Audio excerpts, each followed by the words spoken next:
Well, hello Dirtfish Rally friends. It's the end of Saturday here at the Safari Rally Kenya. What a day we have had. The biggest day of the event, 160 kilometers, 6 stages. We went to Elementaita, Soisambu. We then went to the Sleeping Warrior. It's a day that promised a lot, and my goodness me, it delivered mountains. It really did. There was so much drama out in the stages. There was so much going on. At times, it was difficult to keep up with what was going on out there. There was so much happening, really everywhere across the field. But we went into the day with Kalle Rovanperä leading the field by quite a healthy margin. And I have to say, once again, Kalle Rovanperä was the class of the field. Every other driver has had issues apart from this young man. I'm pretty sure on the rough places I drive quite cleverly. All the tires, let's say, coming to service have been in quite good condition. No big hits, no big marks. So it has to mean something. We go around the stones more than the others probably, or something, and that has been the plan. So it has been working well. You know, is that something you were very aware of during the recce? Just putting that extra detail into your notes to allow you to be as cautious as you've been? Yeah, I think we had good notes. Also, I remember quite well. My memory is good, so I think on these kind of situations I can use it on my benefit, let's say. And yeah, the plan has been good, let's say, from the start. We haven't been stressing about going too fast when it's not needed, and just keeping their own pace all the time. Yeah, he's a clever kid, isn't he, Kalle Rovanperä? His experience and his wisdom belies those years. It really does. He's had the most intelligent approach. And we've said that from the start here. Intelligence, precision, patience. It's what it's about. Rovanperä has shown it all in bundles and fully deserves the enormous lead that he takes into the final day. Who's in second place?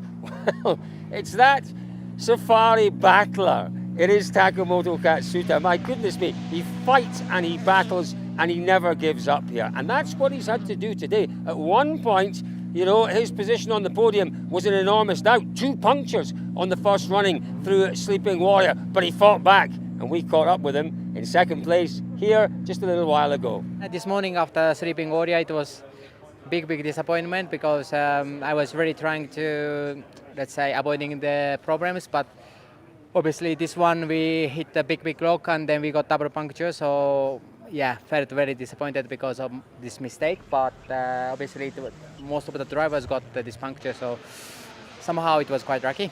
Then second pass we knew that will be very tough again, so just driving through, then we got another problem on the car, so it was quite demanding, very difficult. Like every section we had to check everything on the display, but we managed it, so that was good. What more can you tell us about that problem? You know, it did look like a difficult one to deal with. What was that problem? Maybe you should ask somebody from team. Something to do with the anti-lag, the car needing to be reset? Yeah, something like that. Yeah, yes. Sorry. No, it's quite all right. It's quite all right. Yeah, tremendous effort out there today from Takamoto Katsuta and Aaron Johnson. The two of them worked beautifully to work through those issues in that final stage. What about our third place man? Well, it is Adrian Fourmaux. He's been quiet, hasn't he? Not really had any issues. He's had a plan, and he has stuck to that plan through every stage of the rally so far. That M Sport Puma, it has been faultless. Not an issue with any of the 3 M Sport Pumas, and that has allowed Adrian Fourmaux to stick to his plan. He's in a solid third place at the end of the day, and there's a smile on the young Frenchman's face. Yeah, it was a good day. I'm really pleased with the day we have done. Quite really sensible on the rocky place this morning, afternoon also, and pushing when the road was more clear. So I'm quite happy with the pace we had today. The car been really good also, so I'm really pleased. So we are third tonight. It's really good points now, so we have to get it tomorrow also. Did you perhaps see an opportunity in that final stage with that weather coming in? Did you think about that at all? You were on the road before the boys behind you, and you know, did you maybe up things a little bit in that final stage to take advantage of the rain that might have been coming? A bit like in Sweden. I knew we could take some good points, so I decided to push. Unfortunately, I had a puncture. That was my mistake, but we were in the pace. He would have not take 40 seconds, so it was good. and he also had a puncture, unfortunately for him. So it's really good for us. It's a big gap now for tomorrow. Now, for sure, we have been pushing the last one. Well, not even a puncture in the final stage was able to remove that smile from the young Frenchman's face. He's shaping up to be a real challenger this year, isn't he? Challenger certainly for podiums. I think there'll be more to come. Fingers crossed he holds on to that podium tomorrow. So, what about our other drivers? Remember, Elfyn Evans was in a podium place at the start of the day. Is he in fourth? I think he is in fourth. He's another one who's had to fight his way through issues, mainly issues with punctures again. When the punctures come, yeah, they can be unexpected. Yes, they can be bad luck. But generally, you pick up punctures when you're pushing hard, when maybe you're taking more risks than you would like to take. Elfyn has upped his performance today. He's felt for sure more comfortable in that car, more capable of producing speed in that car. He's pushed it, and at times, unfortunately, that has resulted maybe just in the car going a little wide, and he's struggled with punctures. The good news for Elfyn Evans, though, is he's ahead of his two championship rivals. He's ahead of Thierry Neuville, and he's ahead of Wout Tanak. So Saturday points, he's the one that picks up more than the others. He did say to us, though, for him, it's a story of what might have been, what he could have had in terms of the differentiation between him and Thierry Neuville. But he's got to be happy with those issues to have finished in fourth place. Fifth, it is Thierry Neuville. I tell you what, let's hear from Thierry. He had, again, a myriad of problems out there today. You weren't telling us at the stage ends, but what can you tell us about those issues? Not much. The car wasn't running. We couldn't fix it. And we lost a lot of time. An issue you've come across before? No, not really. I don't know. They're going to analyze, but somehow we weren't capable of fixing it. We at the end were running in a safe mode in the last stage, which allows more or less 60% of performance, I would say. So we got somehow through without too much trouble. It's a shame we couldn't get that information before the stage before, because we lost 7 minutes over there and would probably have kept us in front of Elfyn. But it is what it is. We lose important points in the championship, that's for sure. But it's still early in the season, and again, we kept fighting, and we're going to continue fighting tomorrow as well. Clearly, we know there are points to improve on the car, but with the current regulations, it's not possible to improve anything. And I think that's something clearly to review as well for the future, because if you want to have a competitive championship, you need to have competitors who are fighting and being on the same level. And clearly, in Kenya, since 4 years, it's not the case. So it's hard for the team to get it right, because there are things we can't change on the car, and we have to work with it. But I also have to mention that the problem we face this weekend is not related to a Safari rally. Yeah, Thierry Neuville, he found himself in second place going into the lunchtime service, down in fifth at the end of the day. Do you know what?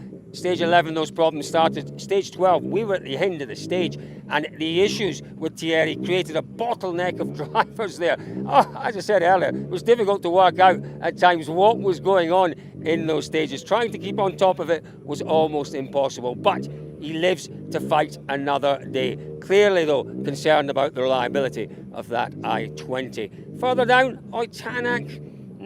Lots of problems for him as well. He had issues even before he went into the first stage of the morning. Well, what about the third of our Hyundais, Esa-Pekka Lappi? You couldn't have made it up, the problems he had. He had a few issues. He's testing a few parts on the car. He had one or two issues with the car itself. But more than that, he had issues with wildlife out there. He had a bit of an incident with a zebra. In the final stage, two enormous birds at two different sections in the stage.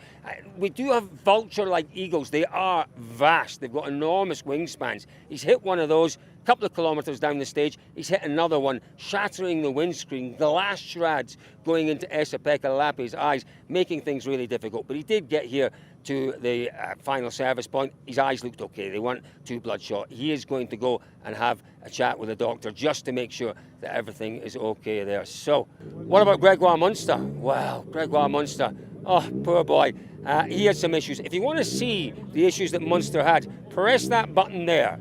George Donaldson, who's with us this weekend, and we're loving having George with us, he caught up with Gregoire just after he came through a stage with serious damage to his suspension. Press that button and you'll find out what happened. Do you know what? We looked for a little bit of a sea of tranquility amongst all of that drama out there. Where did we find it?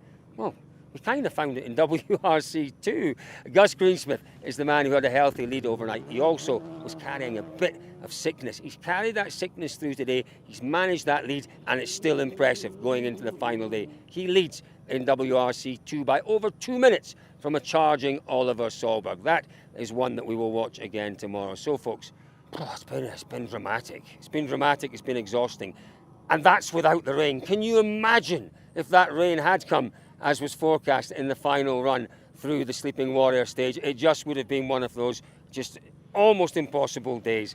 Thank goodness it stayed dry for the majority of the day. Don't forget, there's the button that you have to press if you missed any of that drama. When I go home tonight, I am going to go and have a look at Dirtfish Live Centre, just to remind myself. There's a whole load I'm sure I missed. So I'll be pressing that button myself and going to DLC to catch up on all that's happened there. Folks, listen, tomorrow is not a Sunday stroll on the country lanes. It is far from it. 6 stages, 70 Ks tomorrow. There is still plenty more to come.